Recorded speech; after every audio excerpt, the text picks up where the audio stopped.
Thank you very much, Simon, and good evening. I have to say I'm always a bit nervous doing a talk, even more nervous doing a talk in the space about which I'm going to talk. So, because there's slightly nowhere to hide. If you do a talk in Copenhagen, you can sort of say more or less whatever you like, and they'll take it to be true. And it's very nice to see actually quite a few familiar faces, quite a few people who've been involved in the conversation about the gallery over the last few years. So it's nice to kind of that kind of continues now that the building is finally open. So we're kind of thrilled with the reception so far. Right at the beginning, I think 2011, 2012, in the first conversations about the gallery, when we were sort of just getting to know Milton Keynes, I had a conversation with Christopher Woodward in London, who was one of the architects on the shopping building. And I relayed that conversation to, let's say, one of the first discussions we had with Gareth Jones, the artist with whom we've worked on this project. And then suddenly, all the names associated with who had made Milton Keynes, who had been involved, who had designed what, suddenly became incredibly complex. And suddenly the number of people involved became almost sort of too many to manage. And Gareth said, sort of slightly flippantly, goes, well, success has many fathers. And then I would like to sort of slightly turn that from the kind of obvious kind of patriarchy involved in that kind of expression, that success has many stories.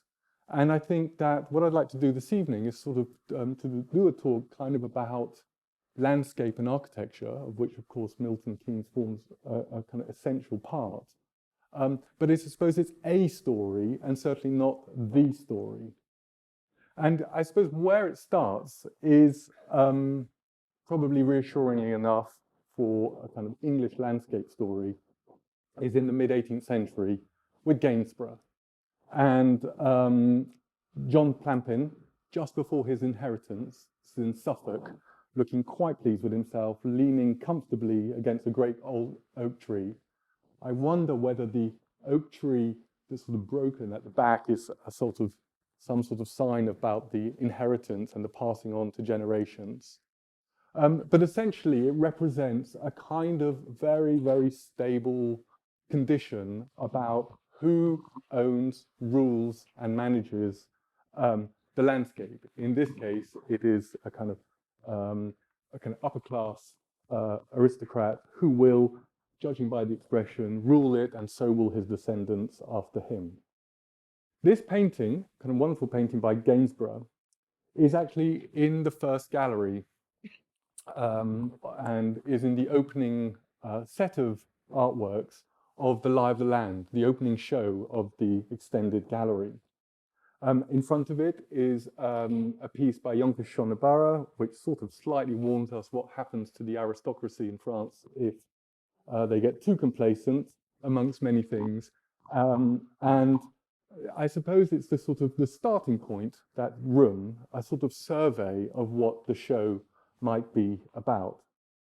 It is in a room which has in it the final window in the kind of long axis, and if we turn around, we see the new axis that runs through all of the galleries in this building, which we saw, it was a very kind of early move in the kind of design process, which would be about bringing some sort of Milton Keynesian layout to the interiors of the gallery. So a great big axis that would run all the way through.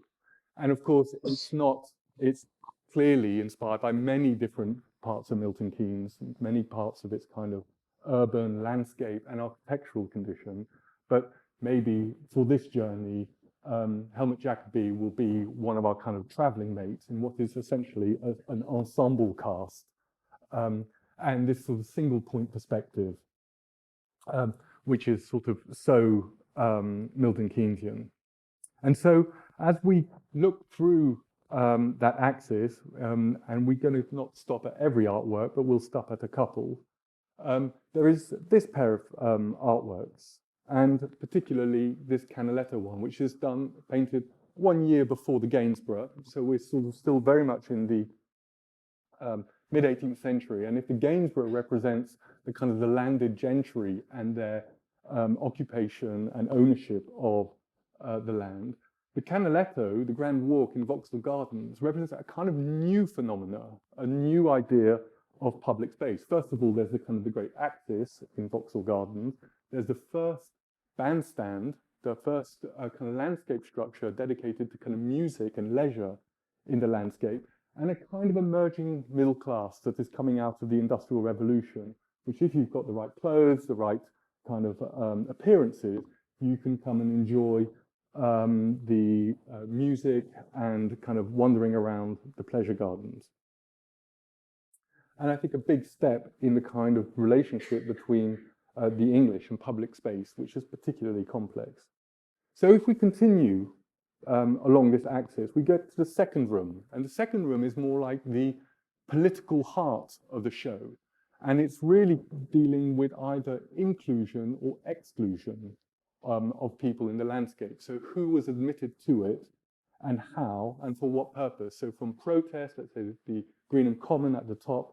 But where I'd like to go while we're in the mid-18th century is on the wall, there is this fantastic drawing on the left by Sarah Bridgman, the plan of Stowe, only about 15 miles away from here, which is one of my, I think, favorite English landscapes alongside the other kind of classics in the kind of English landscape garden tradition. And this incredible drawing from the earlier in the 18th century, but essentially this story sort of spans the mid 18th century, as many people have had a hand in Stowe and the others. And maybe the most important bit of this drawing for me is down here. And is, I think, one of the most radical inventions of kind of modernity, if the 18th century is could be considered the beginning of modernity. And it's the ha-ha. This is Stowe a couple of years ago. Now, all of you know, a school, and actually some of the grounds, there's even a golf course, which is quite strange. But it's the ha-ha. And the ha-ha is this kind of great ditch, one-sided ditch, that sets out the boundary of an estate, but in such a way that it will keep animals and undesirables out without breaking the view.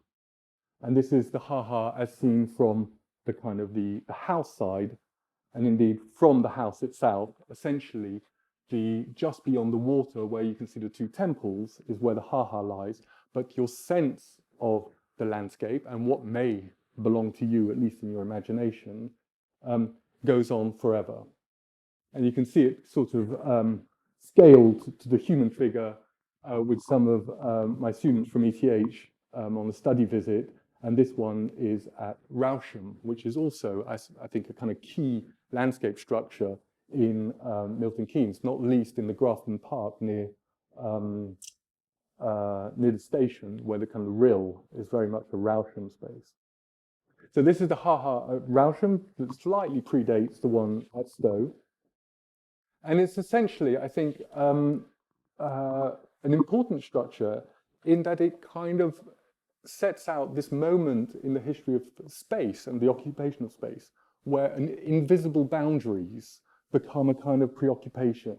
And this sort of invisible horizon that binds an over there with an over here, I think, is absolutely central to modernity. And you will find it almost as the kind of prototype for the huge plate glass windows, the kind of frameless expanses of glass that then defined right into the 20th century modernism, and here in Mies van der Rohe's German pavilion for the Barcelona World Fair.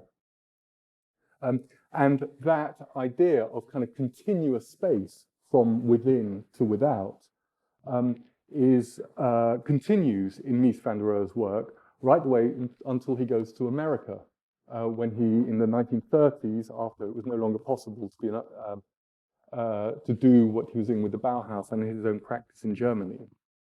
And it really is about this idea of the relationship between the inside and the outside, but perhaps also who owns that picture of the outside. So it's a fundamental landscape structure and spatial structure. And I think that this idea that architecture finds its sources in the gardens has been going on for a very long time in the story of architecture. And the garden, or the constructed landscape, has always been the most direct and clear expression of humankind's relationship to nature, even if it's a defective one. It's a kind of microcosm of the earth, of the world, and for architecture to exist outside of it, as it has for some couple of centuries, is to rob it of its purpose and meaning. So the garden really could be seen as a sort of paradigm for how architecture exists. And the garden is essentially a world set apart. And here is the kind of the walled garden at Rousham, and somehow the walled garden being the sort of the beginnings of enclosure, the beginnings of architecture. Because until then, historically, nature had really two roles. Within the garden, it was meant to be paradise and a kind of harmony for all creation, humans, animals, and plants. And outside of it would be hostile wilderness full of violence, hardship, and danger, endless cycles of birth, survival, and death, growth and decay. And you'll find things like garden design being actually central to even kind of city design. So Bobbly Gardens here on the right, the kind of Baroque plan of the garden became central to Wren's plan for London.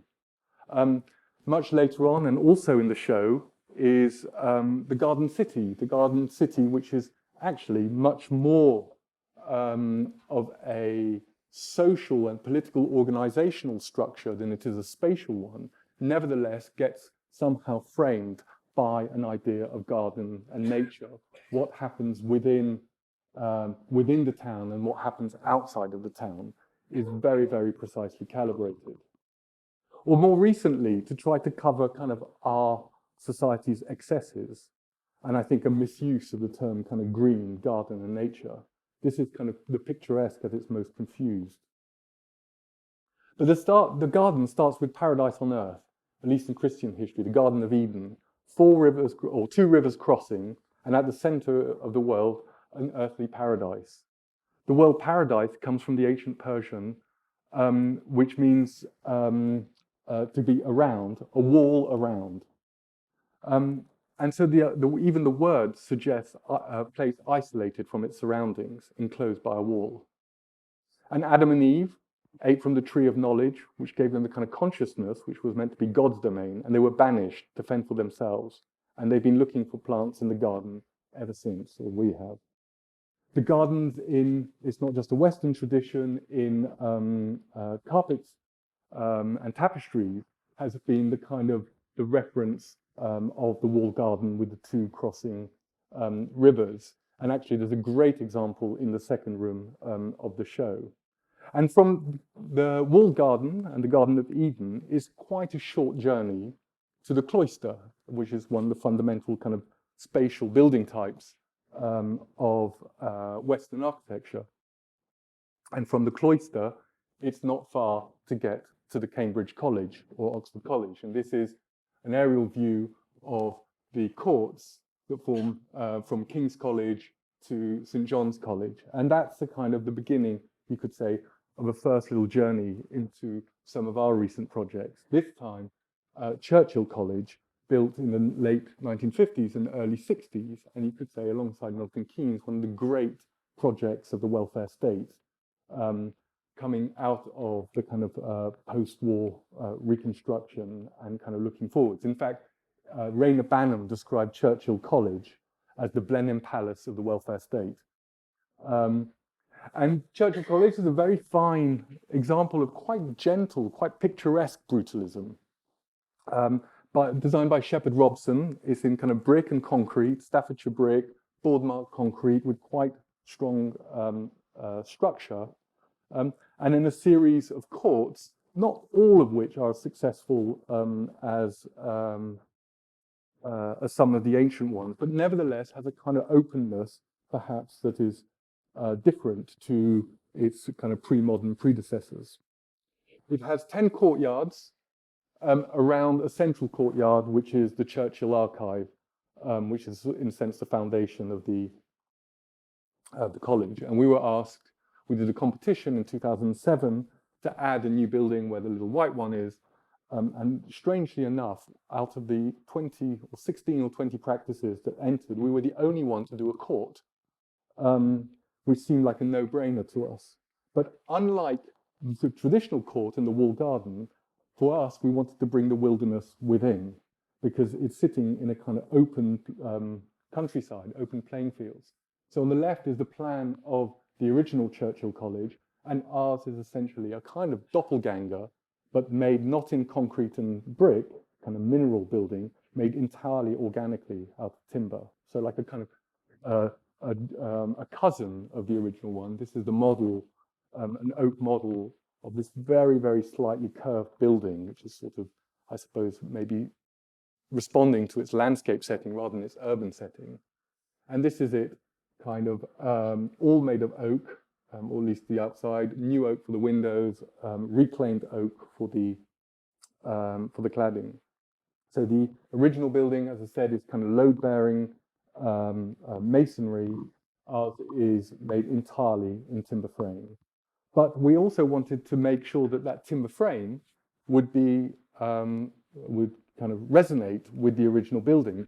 So although this is timber structure, it is also a kind of recall to the original timber structure, concrete structure of the original building. So you would somehow have the feeling that you're still in Churchill College, even if the whole material palette has inverted.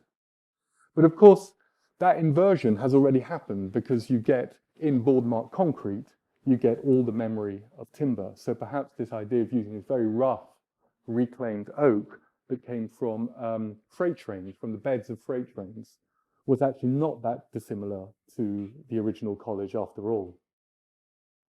We found a big pile of this railway oak in France, in Brittany, and it was shipped over and then reworked to make the outside of the building essentially rough, like a rough husk, and then the inside would be kind of more finely cut in new oak. This is, you could say, the truth of the constructed landscape. Trees arrive from the air, and then they get planted, and then within the court now there is a kind of a birch woodland. So this is the court from within. As you enter the building, quite big, generous stairwells, and then up, and this is just before it finished, but the best room in the whole college, with these two windows set overlooking the playing fields, cricket fields, lawn tennis, and all those nice English things.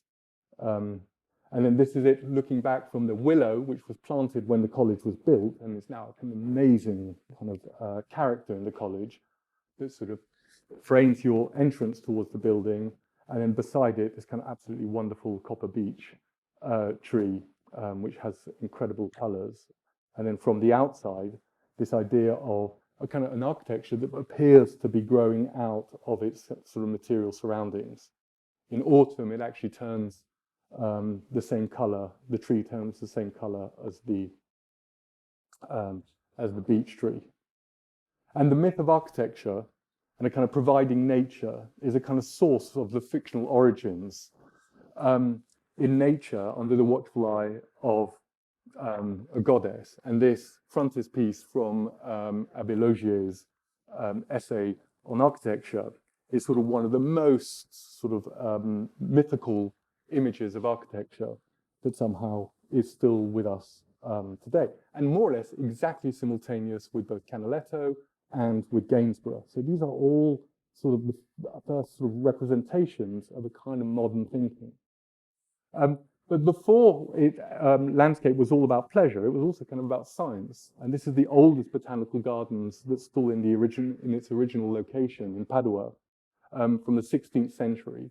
And that botanical garden became essentially the model which led to things like the Villa d'Este in Tivoli, one of the great Renaissance gardens, where essentially it's the same idea, just growing, and man kind of increasingly dominating nature to bring it order and to serve a great sense of kind of universal harmony of kind of gods and humans, which was the Renaissance project. With the culmination with the Mannerists, for example, with this, the Villa Garzoni near Lucca from the mid-17th century, and that then goes into the Baroque, and probably the most epic of all is Versailles. And Versailles being essentially the kind of the representation, the kind of Baroque representation of the divine king, everything shooting out of Louis XIV's bedroom. So the kind of, the heavens come through him and then come out into one axis.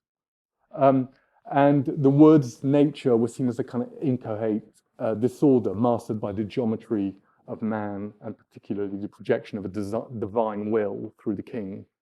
But very shortly after this, Newton and many others come along and then make incredible discoveries, particularly in mathematics. So Leibniz, Descartes, Newton, who between them invent modern mathematics and calculus, so the science of the infinitely small and the infinitely large. And suddenly this conception of a kind of divine architecture, a divine nature, is kind of overturned. And they look back to nature as a kind of natural state, one which is not ordered by divinity. It's one which is then given by nature and its own kind of informal irregularities. And of course, painters like Claude was one of the sort of the master exporters of this new vision. And many of these paintings were brought back to England and provided the template for the English garden tradition, which was kind of explicitly against this kind of geometric and divine vision of the French, and becomes this informal landscape, though no less constructed. This lake is actually dammed and about sort of 40 meters above the village below it. It is completely in the wrong place, except if you enjoy this view. And Henry Hoare, who was the owner, actually owned this painting. And, so you can see how these turning kind of landscapes into these classical ideals became the kind of center of the English garden tradition. And Claude's paintings even gave rise to a new phenomenon, which was that of the Claude glass, which was this piece of mirror, a piece of dark mirror that would make an image of the landscape with the kind of golden hues of a Claude painting. And actually, there is more of that downstairs. But I kind of keep on wondering, did he have one of these in his pocket when he was being painted? And is this his downtime? So this comes from a sketchbook on the left, but you wonder whether actually these all belong to the same phenomena. And in fact, this is actually a Claude glass, or two Claude glasses, which are owned by the V&A, and they just look so fantastically like every black mirror, every kind of smartphone that we all carry around with us today. And of course, here's another one, which is Sophie Anne Delaval's, or part of the painting called Landscape Mirror, which is downstairs and is kind of one of the closing pictures in the show. So Stowe, Stourhead, Rousham are not, technically speaking, picturesque gardens, but they are the gardens that sort of lead on to this picturesque idea.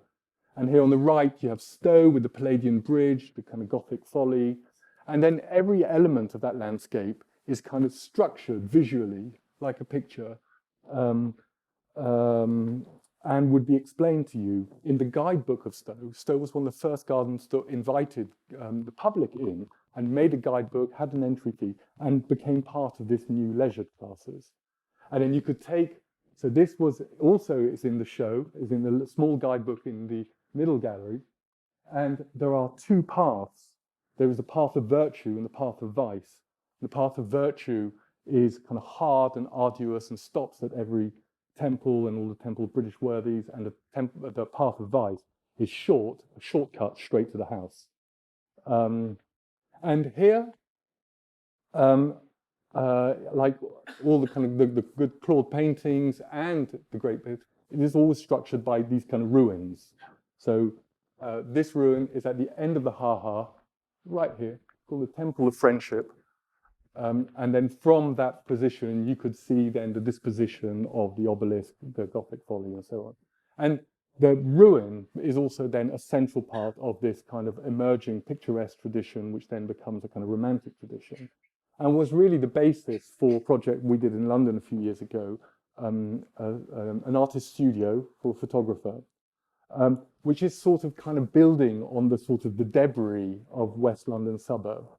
It's for a photographer called Jurgen Teller, German photographer. This is a portrait of his daughter, one of David Hockney in his own landscape of ash, in this case, and the self-portrait of him. So somebody who is basically completely dedicated to the portrait, to portraiture, but actually portraits always situated in a particular place.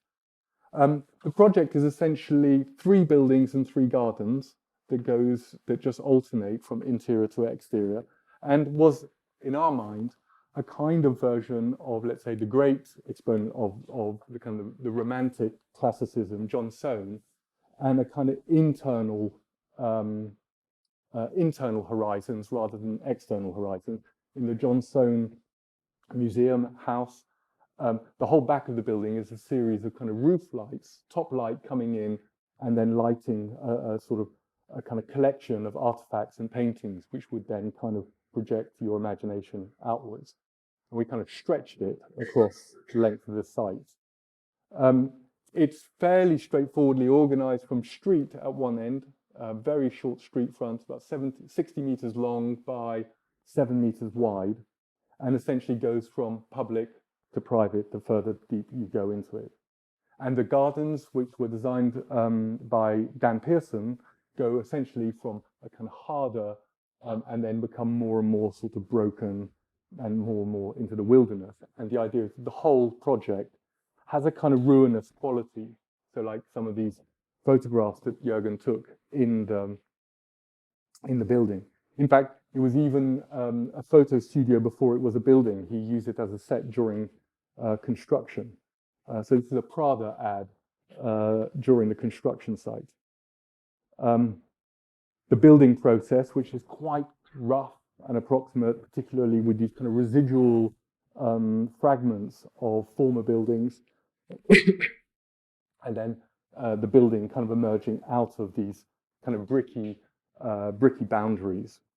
We kept a few of the bits of the former buildings that we quite liked as sort of almost pieces of archaeology or fake archaeology. This was a concrete frame of the contractor's shed that was there before, and becomes a kind of landscape feature in the first garden.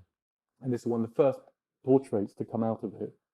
And you can see that even he is a kind of long way away from the Gainsborough fella owning the whole landscape. I think he's trying to connect to something slightly desperately with a plate.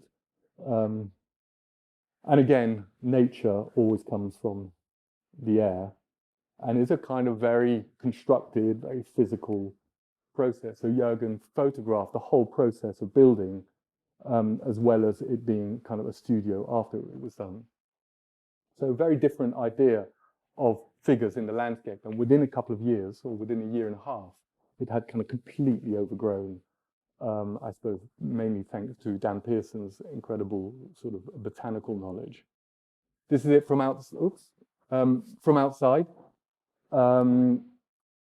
It's just, everything is in situ concrete, one window onto the street, one door, and then one kind of vista that runs all the way through it, with occasionally punctuated by a light well, which takes you upstairs to the post-production spaces, which has that window back onto the street. Across the road is sheds where you can buy kind of bulk paint, electrical supplies, cheap tires.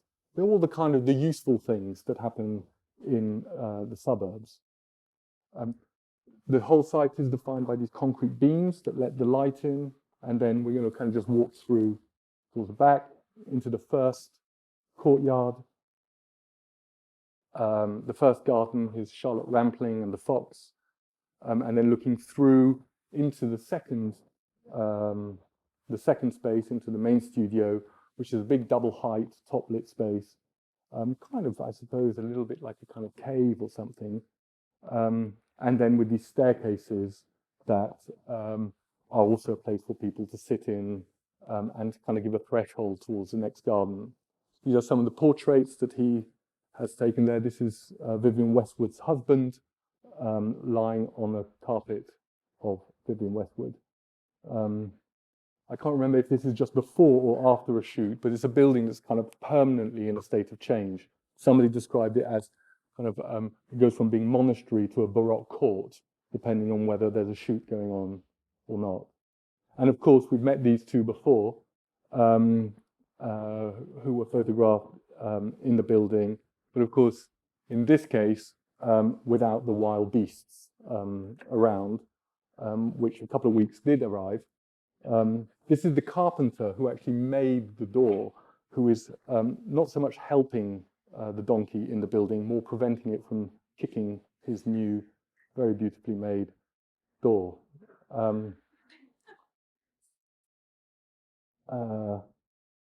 Yeah, one of our more unique clients.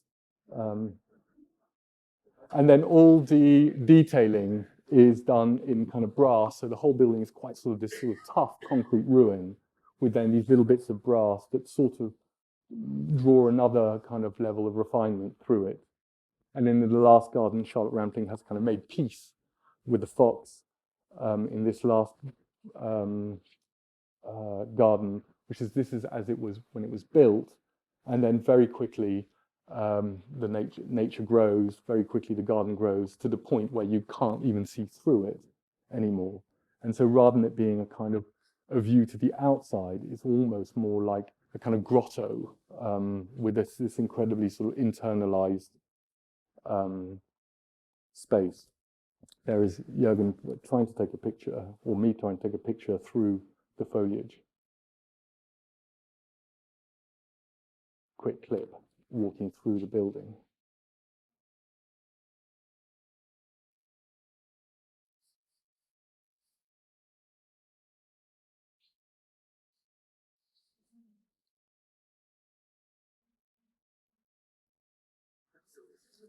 No animals were hurt during the filming.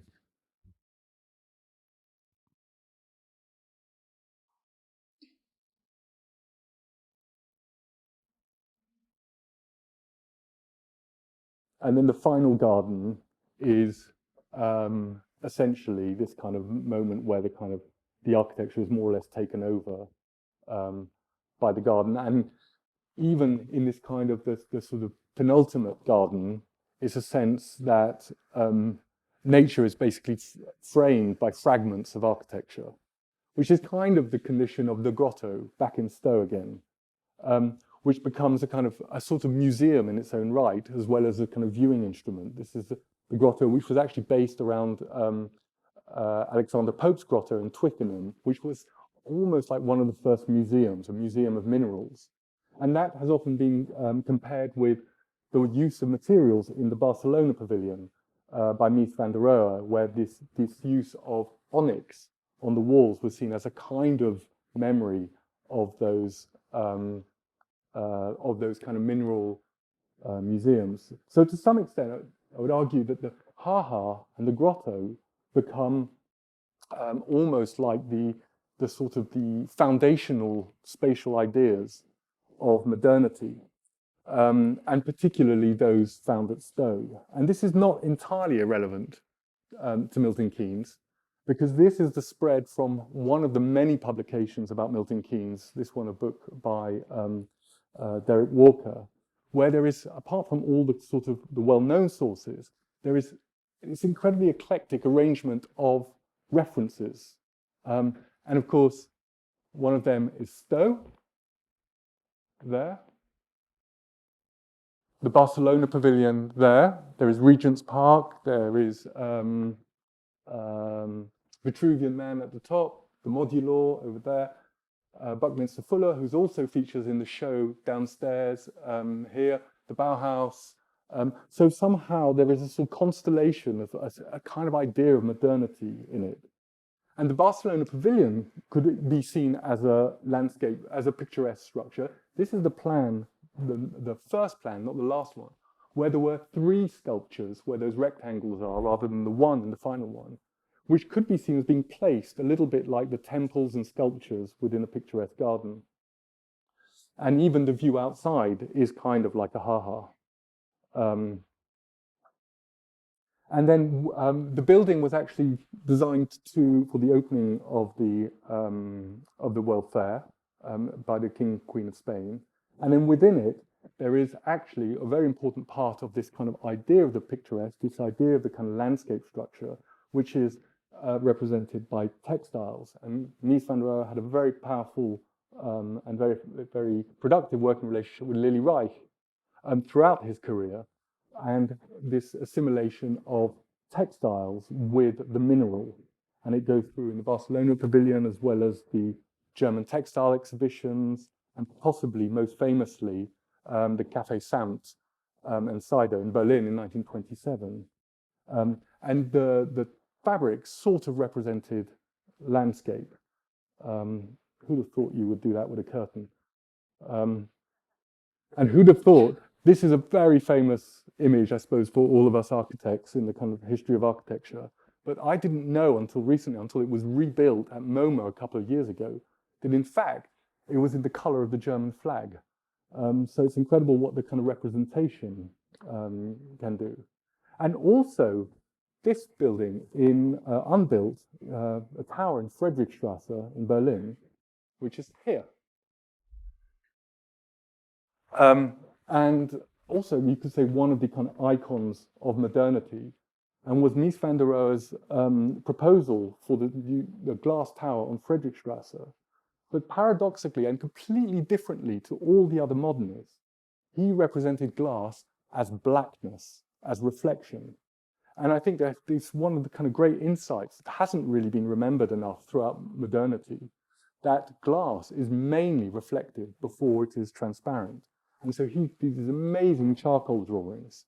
And this project, particularly the plan form and this obsession with glass, you could say runs through into maybe a cousin of some Milton Keynesian architecture, the Faber-Willis building in Ipswich.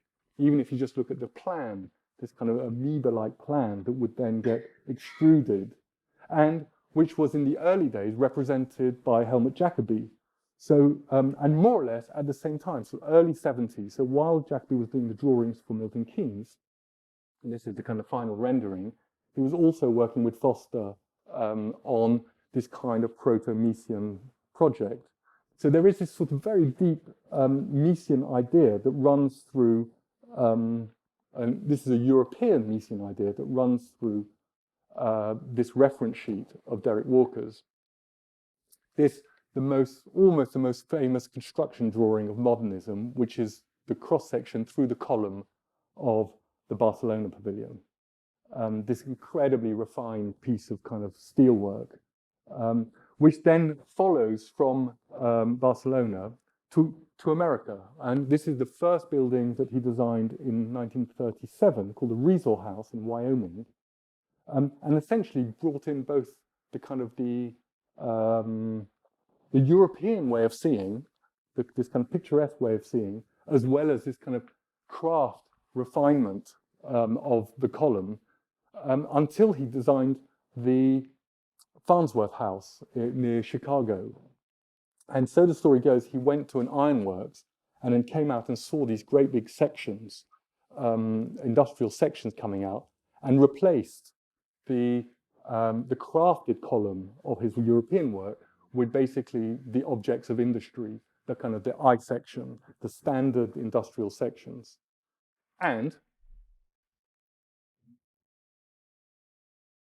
Fansworth House, it's there. So it seems like there is a map in here that you can start decoding.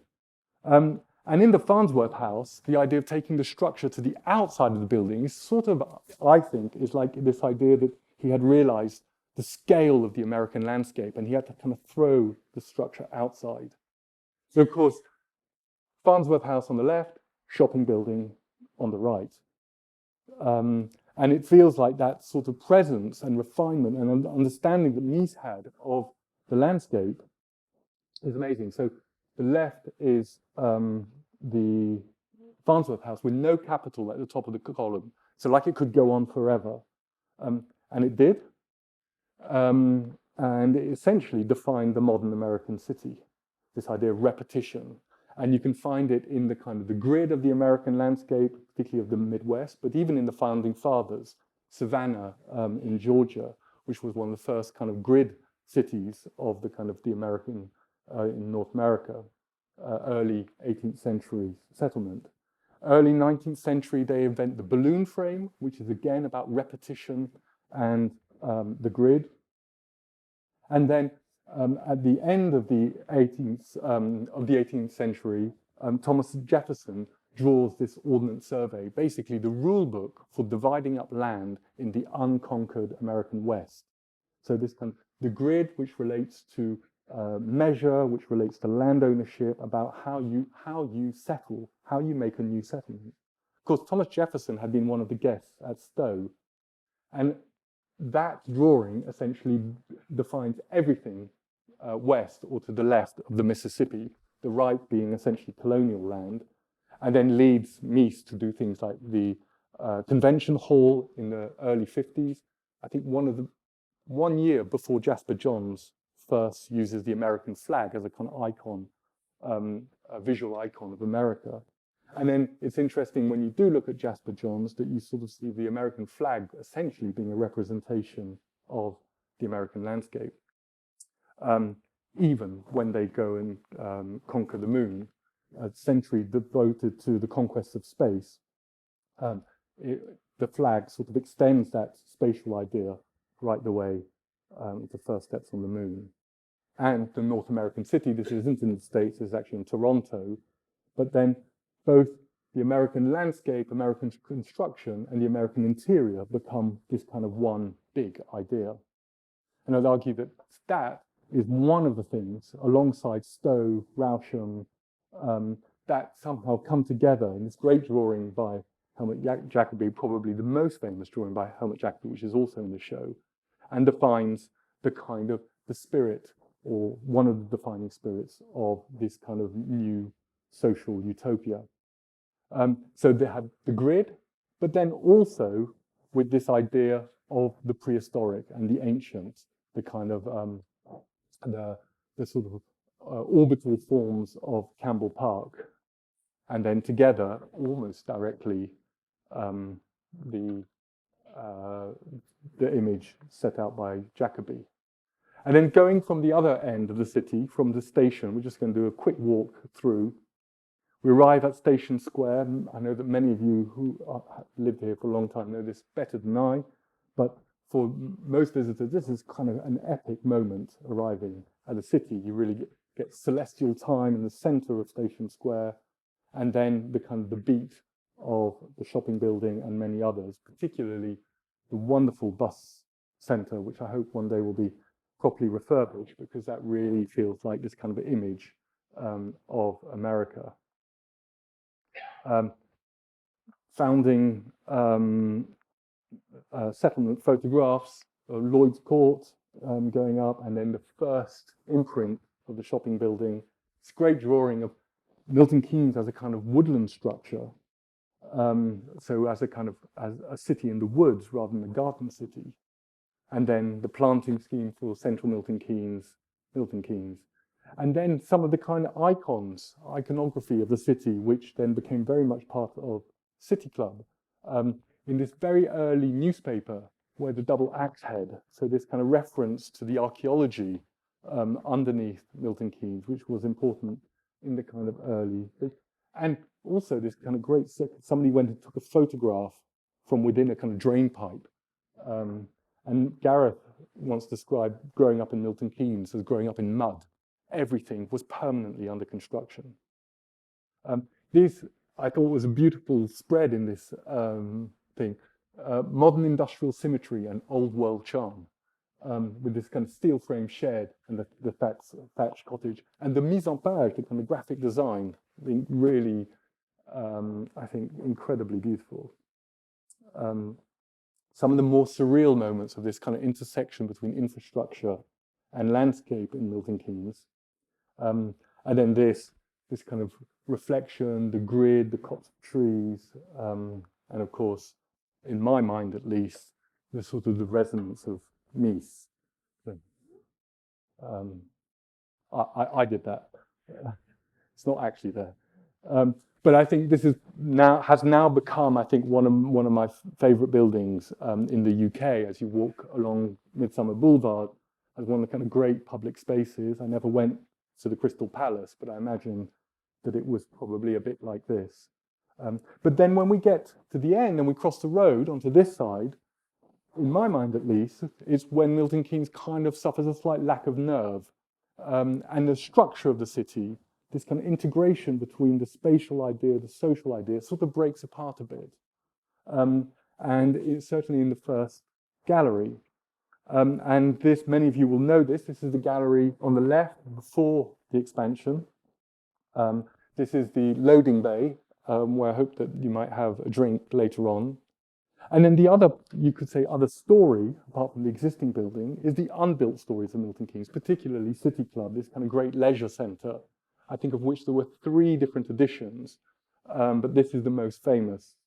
And in it, amongst rodeos and wave pools, Citizens Advice Bureau, theatre, stadium, art gallery, and many other things, farmers market, is this kind of rather enigmatic structure on the left, which in the model was a kind of a sphere contained in a grid, sort of became the kind of leitmotif for the collaboration that that kind of goes along with this project called City Club, which is this sort of the public realm, the playscape, and some of the colours, this curtain, and so on. So I suppose that this forms the sort of constellation for the kind of work specifically on the gallery, and it's actually downstairs also in the show. And that was put together really by Gareth Jones here on the right and Niels Norman, who's a artist specializing in playscapes and public realm. Gareth, who is an artist, a kind of very kind of pure studio artist, but who grew up here. And essentially the building, in my mind, is essentially the grid of the city, which meets, that then borrows the sort of circular geometries of the surrounding landscape. And of course, this is a view of it from the park, but if you step back, you can see that actually that is a view through its own ha-ha. And there is a kind of an infrastructural ha-ha in this case, which is the kind of the motorway, which is on the top left of that image, on the left, which then looking sideways somehow buries the motorway in connecting back the park with the city. The infrastructure pack is a kind of apocryphal document, which is in the show, which I only saw for the first time when it came to the show, which is like the instruction manual for how to build a modern city, including play structures, bus stops, and so on. So that became the hand motif, which had been part of the kind of iconography of the city from the very beginning. The hand gate, which was part of the infrastructure pack, and that was, Gareth found that and also managed to get it moved and restored, and it is now outside the building. The hand continues into the playscape, which has been built just behind the gallery outside the education, the learning space, and then sort of sets out something which I've always suspected is in the background, but I've never heard actually documented, the relationship between Milton Keynes and the other kind of radical utopian architectures, particularly theoretical architectures that were going on in Italy, like Superstudio and Archizen. But it's very different in Milton Keynes. It has a kind of pop cultural side. It has a kind of cheerfulness. So this is the hand sign, which also comes from the iconography of Milton Keynes. And the 2 artists there with the first set of signs as they arrived. So this became a kind of toolkit And this is us working with John, Martin, Gareth, and Nils in the office, and particularly on the colours, which come from the 1976 Habitat Catalogue. There's a kind of colour chart. Terence Conran was closely associated with Milton Keynes as well, and so Gareth brought this to the table as saying it somehow represented a kind of moment, particularly with the metropolitan high tech on the left and the pastoral on the right. In the magazine, there are also these kind of wonderful apartments from the time. So these kind of, again, quite metropolitan versus the more pastoral, the more bucolic. You know, this is sort of the tableware maybe that they have in Tuscany. And so these colors were used as a kind of algorithm for designing many of the spaces, particularly the loos. And this is a picture of Gareth, I think, quite pleased after coming up with one of the color schemes for the loos, which is, I think, in the old building. So every space that is not a gallery essentially borrows 2 or 3 of the colors as the sort of a kind of unfolding algorithm of that color chart. Then there's also at the back part of City Club, there is the playscape with the tri-stack, the hand, the squiggle frames. And so this kind of almost kind of reconstruction of some of the original pieces of Milton Keynes. This is tri-stack under construction. The fire escape, which is a sort of important part, although it's at the back of the building, is very much almost like the gateway into Milton Keynes by car from that side. So it gets this kind of quite sculptural form of the fire escape, which is just out there. And then coming round the building, the big circular window, the yellow door for the, it's now, in my mind, called the whistle jacket door. It was sized so that whistle jacket could come in for the Stubbs show. The porte cochères, which is kind of one of the beats of Milton Keynes, this idea of the kind of these covering structures for crossing the boulevards, the alleys, the great big kind of axes that run through central Milton Keynes, then also represented in the plan of the building, which is, as I mentioned before, this axis that runs all the way through from outside through the galleries and outside again towards Campbell Park. You can see it occasionally when the blind is up. You can see absolutely right the way through the gallery. So we're back here, and we carry on moving through into the new Gallery 1, and then with the kind of axis in the opposite direction, we start going round the corner, and then I think in that room there is, on the left-hand side, Elizabeth Brink piece, who also made the horse outside Lloyd's Court, I think the first public artwork. But one of the kind of great, I think, great pieces of Milton Keynes, one of the most memorable icons. The artist, I'm slightly embarrassed, the artists are in the room by Boyden Evans, the Peacekeeper. And he's kind of a wonderful character, sort of kind of quite soulful, looking at the ground, the kind of punk haircut, the Milton Keynesian elements, the lamp, and then the grid reflecting the sunset, and of course the badge with the C and D. It's called Peacekeeper. And it feels we have come such a long way now from Gainsborough to Boyden Evans, and we've come such a long way in our understanding of who we are in relation to the land. And then as we move back away from that painting into the last room, through a looking glass darkly, there she is with the clear glass. And maybe the building itself may be a kind of clear glass in its own right, that I'm not entirely sure. We have some more kind of picturesque elements like the Paolozzi, the kind of goddess Diana in a kind of robotic form, forms the corner of the building. And then we're just going to end by walking through, back through into, towards the left along the street, passing through the Milton Keynes Design Office. There's a chap, I think he must be putting some finer details on pavings or bus stops for the city, which is part of this incredible space, the Design Office of MKDC, which felt like, although it doesn't exist anymore, needed some sort of somehow some sort of presence within the City Club project, which I suppose combined with this domestic interior and the kind of kitchenware, essentially gives us the sort of the structure for the cafe, which has the black ceiling, the red steel work, the yellow structure and furniture, the globe lamps, and then right the way through into some of the smaller details, the cake stands.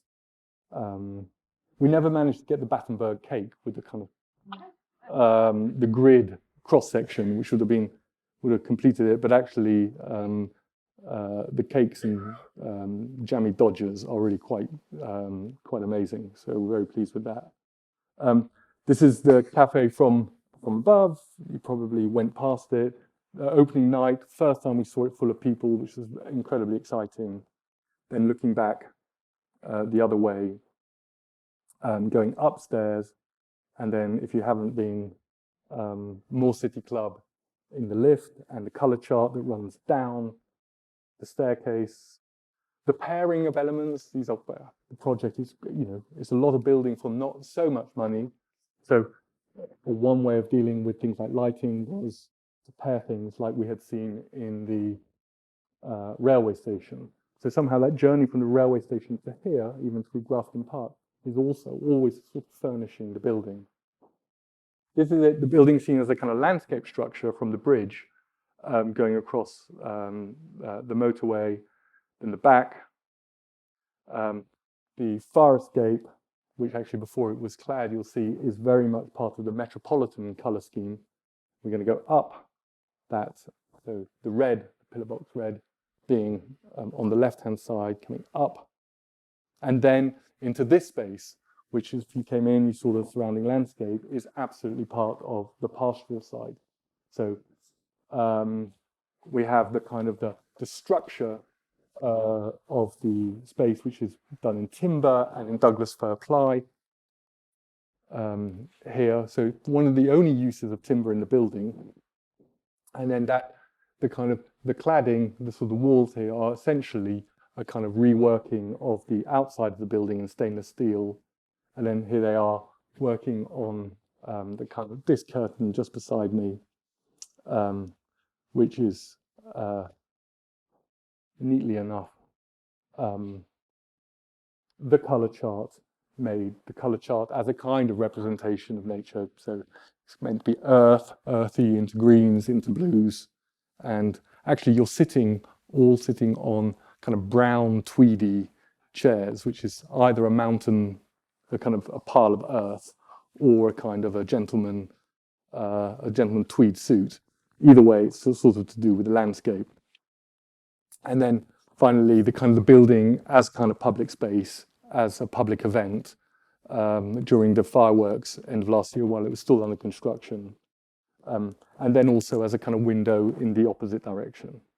So you could argue that essentially the building is doing, and maybe the whole city has been reenacting some of these ideas about the kind of constructed nature that was in the English landscape garden, in the picturesque, as a kind of instrument for looking, as an instrument for marking out the land. Over there you have Campbell Park on the left, Stowe on the right, or even some of the kind of ancient landscape structures like Silbury and Campbell Park. In fact, the kind of the two boulevards on either side of me also have these names, Avebury and the kind of the circles. And also then an image that was sent to me by Georgina Bedun, who came to many of the consultation meetings we had during the project, which is Campbell Park with the CND sign, going back to kind of the early 80s and Peacekeeper.